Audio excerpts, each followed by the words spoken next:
오늘부터 12주간 필립 얀시의 내가 그리스도인이 되었을 때 아무도 말해주지 않았던 것들이라는 책을 함께 공부해보고자 합니다. 여러분, 우리가 그리스도인임에도 불구하고 그리고 적지 않은 신앙생활을 해왔음에도 불구하고 여전히 우리를 당혹스럽게 하는 의문점들이 있습니다. 이 책은 그러한 의문점들을 해결해 주기 위해 쓰여졌습니다. 저자는 우리로 하여금 어떤 믿음을 강요하지는 않습니다.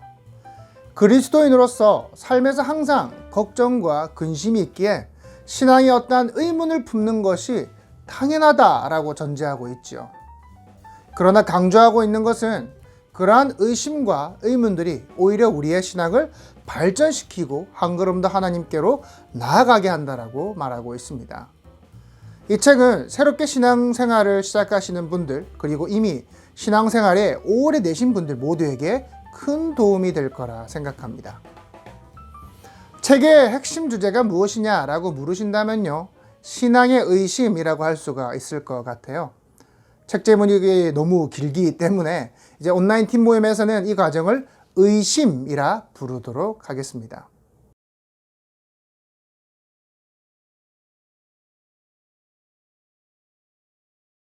저는 어린 시절 성경에 대해서 의심하고 질문하는 것을 불경한 것으로 배웠습니다. 심지어 목사님께서는 의심이 들 때면 성경을 덮어라 할 정도였죠. 수많은 아이들이 하나님을 믿지 않았고 성경에 대해 어떠한 질문들이 있었지만 그러한 것들을 이야기하는 것 자체가 금기시되던 분위기였습니다. 때문에 많은 아이들이 하나님을 믿지 않았죠. 하지만 의심스럽다 말하지도 못했고 성경에 질문들이 있었지만 이야기하지 못했습니다. 필립 얀시는 우리가 하나님에 대해 어떤 의심하고 질문하는 것 자체가 자연스러운 것이라 말해요. 그는 자신의 친구와 있었던 이야기를 들려줍니다. 친구가 교통사고로 죽음을 당했습니다. 주위에 많은 사람들이 혼란스러워했죠. 과연 하나님이 무엇을 하고 계셨는가? 그를 돌보지 않으신 것인가? 저자는 하나님이 자신을 가장 친한 친구를 데려가신 것을 이해하지 못했습니다. 그때 한 친구가 이렇게 말합니다. 그래, 그는 지금 주님과 함께 있을 거야. 어쩌면 우리보다 더 잘 지내고 있을지도 몰라. 사람들에게 위로한답시고 섣불리 말을 꺼낸 것이죠. 여러분 어떻습니까? 이 말에 사람들이 위로가 되었을까요? 분명 틀린 말은 아닐 겁니다.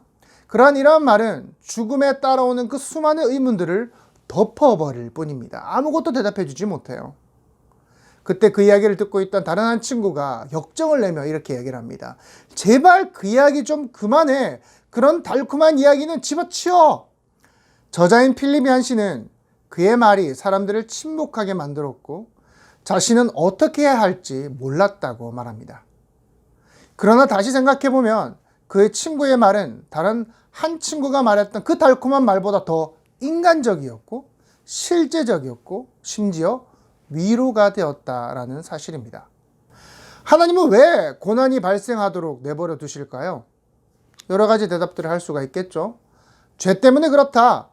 협력하여 선을 이루기 위함이다. 그러니 기도하면 된다. 하나님 붙들면 된다. 우리는 고난 앞에서 이러한 말들을 많이 합니다. 사실 저자도 자신이 이러한 조언을 자주 했었다라고 고백합니다. 그러나 그 친구의 죽음 이후에는 전혀 사용하지 않게 됐다고 해요. 여러분, 우리의 삶은 생각보다 단순하지 않아요. 훨씬 더 복잡하지요. 많은 문제들과 고난과 어려움들이 끊임없이 몰려오는 파도처럼 쉴 새 없이 우리를 괴롭히고 때로는 거대한 파도처럼 한꺼번에 찾아오기도 합니다. 우리의 인생에는 설명할 수 없는 일들과 문제로 가득합니다. 여러분, 그러한 때가 찾아오면 우리는 믿음이 흔들리고는 하지요. 그리고는 여러 가지 질문들을 스스로 하게 됩니다. 하나님께서 과연 계실까? 과연 하나님이 세상의 모든 것들을 다스리고 계신 걸까? 혹시 하나님이 능력이 부족하셔서 나에게 닥친 이 문제들을 못 막으시는 게 아닐까? 하나님께서 이러한 일들을 나에게 일어나도록 허락하셨다면 과연 그분을 선하다 할 수 있을까? 이 문제를 해결해 주지도 못하는 신을 나는 예배해야 하는 걸까? 등등 쉬지 않고 질문들이 생겨나게 됩니다. 여러분도 이러한 의문이 드신 적이 있을 겁니다. 여러분들은 어떠한 질문들을 갖고 계신가요? 그렇게 우리는 하나님을 의심하게 됩니다.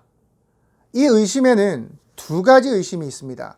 첫 번째는 진실을 피하기 위해 의심합니다. 무슨 말이냐 하면요, 무수히 많은 질문들을 우리가 속사포처럼 던지지만요, 사실 대답에는 관심이 없어요. 대답을 듣게 된다 해도 크게 달라지는 것은 없습니다. 우리가 질문하는 이유들은 무엇입니까? 단지 진실을 피하기 위한 것뿐이죠. 다르게 말해 우리가 이미 답을 가지고 있어요. 답을 가지고 있지만 하나님을 부정하고 싶고 원망하고 싶고 순종하고 싶지 않기 때문에 질문을 만들어내는 것일 뿐입니다. 두 번째는 진짜 의심할 수도 있습니다.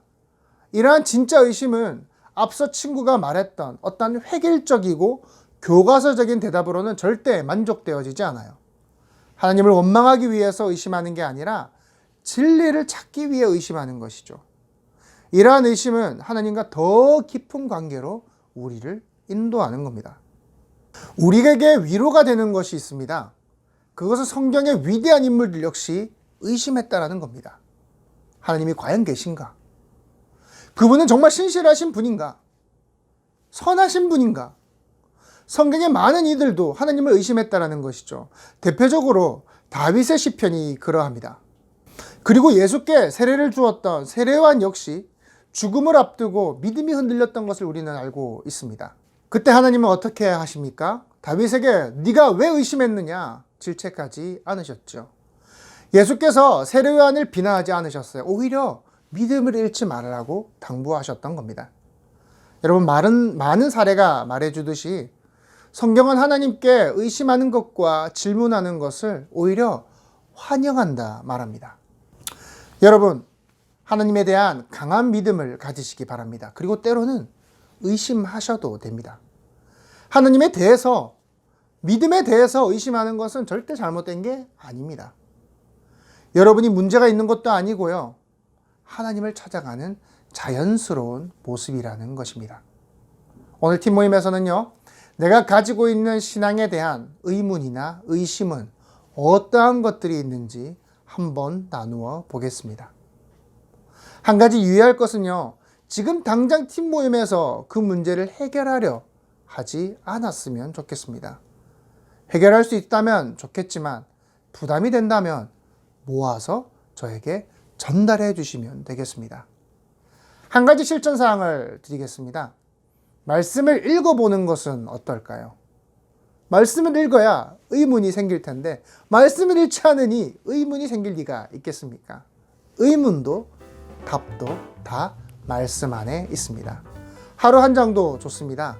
팀원들과 하루 말씀을 얼만큼 읽을지에 대해서 한번 약속해 보시기 바랍니다. 그럼 다음 시간에 또 뵙겠습니다.